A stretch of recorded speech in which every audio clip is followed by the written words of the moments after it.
Hi friends, welcome to నాటు వైద్యం. మమ్మల్ని ఎంతగానో ఆదరిస్తున్న మా ప్రేక్షకులకి, మా సబ్స్క్రైబర్స్కి మా హృదయపూర్వక ధన్యవాదాలు.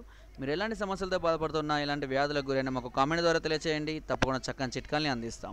మీ సమస్య కనుక తీవ్రమైనది అయితే డాక్టర్ గారి కాంటాక్ట్ నెంబర్ 8328561975 లేదా 7386293448 కాల్ చేసి వారి యొక్క అమూల్యమైన సలహాలని, సూచనలు కూడా మీరు పొందవచ్చును.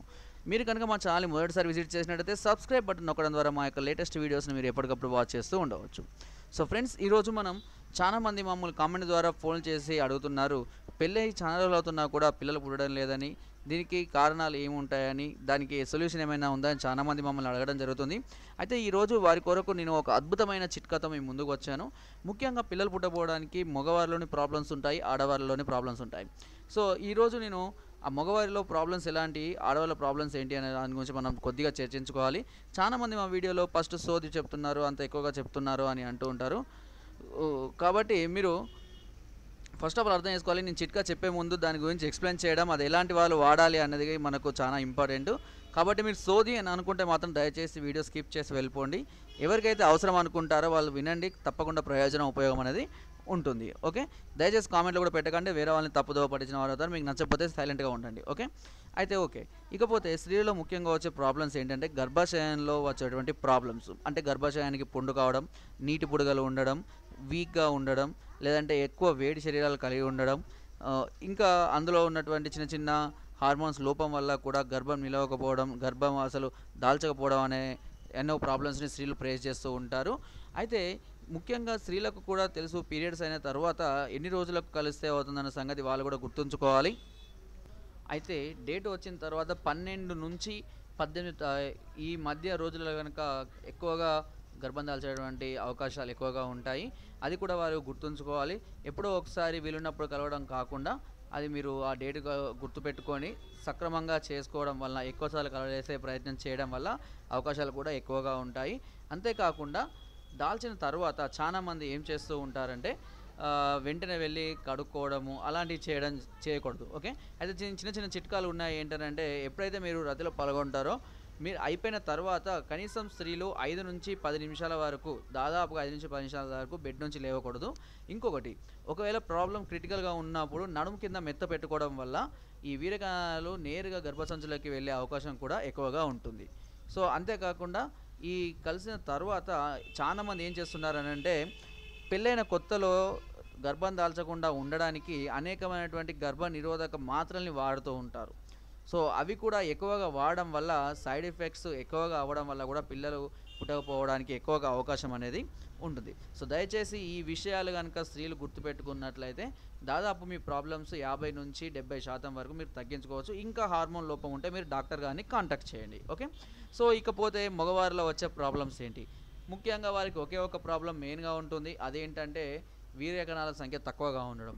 సో సహజంగా పురుషులలో వీర్యకణాల సంఖ్య 70 కోట్ల నుండి 80 కోట్ల వరకు ఉండాలి. అంటే ఒక మిల్లీ డ్రాప్లోనే అన్ని వీర్యకణాలు ఉంటాయి. అవి కనుక మనకు సక్రమంగా ఉండి మంచి యాక్టివ్గా ఉన్నట్టు అయితే, స్త్రీలలో ఎలాంటి ప్రాబ్లం లేకపోయేది ఉన్నట్టయితే వారికి ఈజీగా పిల్లలు పుట్టే అవకాశం అనేది కలుగుతుంది. కాబట్టి ఈ ఒక్క విషయాన్ని మాత్రం మగవారు తప్పగా గుర్తుంచుకోవాలి. వారు కూడా ఎప్పుడైతే పిల్లలు కావాలనుకుంటారో మద్యపానానికి కానివ్వండి, మాంసాహారం కానివ్వండి, ఇవన్నీ కూడా ముఖ్యంగా ధూమపానం చేయడము, పాన్, గుట్కా ఇలాంటి అన్నీ కూడా తినడం బంద్ వేసి మంచి బలవర్ధకమైన ఆహారాలు తీసుకోవడం వల్లనే మీకు మంచి సత్ఫలితాలు కలుగుతాయి. సో ఇకపోతే ఈ ప్రాబ్లమ్స్ ఎవరైతే బాధపడుతూ ఉన్నారో వారికి ఇప్పుడు నేను చెప్పబోయే చిట్కా ఒకటి ఉంది. ఇది స్త్రీ పురుషులు ఇద్దరు కూడా వాడుకోవచ్చు. స్త్రీలో ప్రాబ్లం ఉంటే వారికి తగ్గిపోతుంది, పురుషుల ప్రాబ్లం ఉంటే వీరకణాల సంఖ్య తక్కువగా ఉంటే వారికి కూడా తగ్గిపోవడం జరుగుతుంది. ఇక ఆ చిట్కా ఏంటి అనేది ఫటాఫట్ వచ్చేద్దాం మనం చిట్కాలోకి. ఆ చిట్కా వచ్చేసి రావి చెట్టు ఈ చిట్కాకి మంచి సొల్యూషన్ ఇస్తుంది. చాలామంది కూడా స్త్రీలు దీన్ని దైవంగా పూజిస్తూ ఉంటారు. పిల్లలు పుట్టడానికి తొట్టిలు కడుతూ ఉంటారు, దారాలు కడుతూ ఉంటారు, అన్నీ కూడా చేస్తూ ఉంటారు. దానికి అయితే ఉండవచ్చు మేబీ, కానీ మన ప్రయత్నం మనం చేయకుండా కేవలం దారాలు కట్టి తొట్టెలు కట్టడం వల్ల పిల్లలు పుట్టరు. అది కూడా మీరు గుర్తుపెట్టుకోండి. చెట్టు మీద ఎంత నమ్మకం ఉంటుందో మనం చేసే పని మీద కూడా మనకు అంతే నమ్మకం ఉండాలి. అయితే ఇక చేయాల్సిందల్లా ఏంటి అని అంటే, ఈ రావి చెట్టు మనకి పిల్లల్ని ఎలా ఇస్తుంది, సో అది కూడా తెలుసుకుందాం.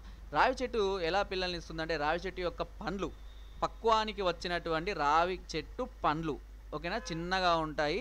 సో ఈ రావి చెట్టు పండ్లు అనేది పక్వానికి వచ్చిన తర్వాత తీసుకొచ్చి వాటిని ఎండపెట్టండి. ఓకే, పచ్చి కాకుండా పక్వానికి వచ్చిన పండ్లను తీసుకొని వచ్చి మంచిగా ఒక వారం రోజులు కానివ్వండి మంచి మండు టెండలో మంచిగా ఎండాలి. మంచిగా ఎండిన తర్వాత వాటిని మెత్తగా దంచి పొడిలాగా చేసుకోండి. ఓకేనా? ఇదే మనకి ఇప్పుడు ప్రజెంట్గా ఉన్నటువంటి చిట్కా. ఓకే, ఈ రావి చెట్టు యొక్క పండ్లను ఎండబెట్టి వాటిని దంచి పొడి చేసుకొని పక్కకు నిల్వ పెట్టుకోవాలి.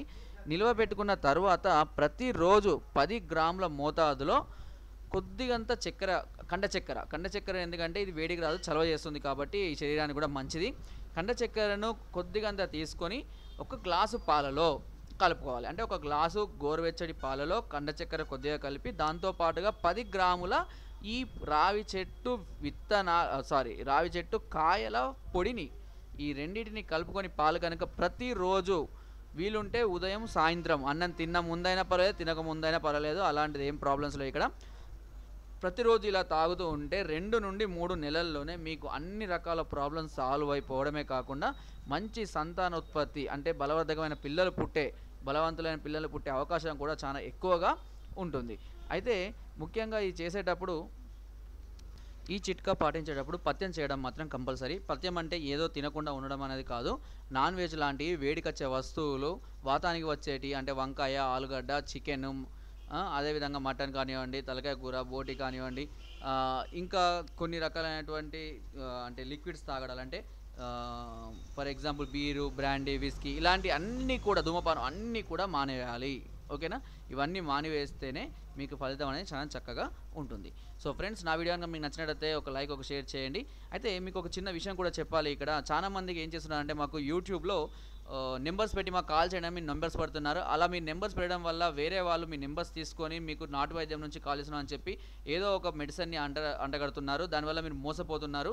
దయచేసి మేము ఏదైతే యూట్యూబ్లో మెన్షన్ చేసిన నెంబర్స్ ఉన్నాయో వాటి నుంచి మాత్రమే కాల్స్ వస్తాయి. మేము వాటి నుంచి మాత్రమే సంప్రదిస్తాము.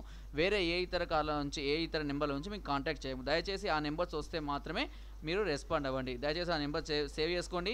మీకు ఆ నెంబర్ నుంచి వచ్చినప్పుడు మాత్రమే రెస్పాండ్ అవ్వండి. ఆర్డర్ తీసుకోండి, ఆర్డర్ పంపించాను. ఓకేనా?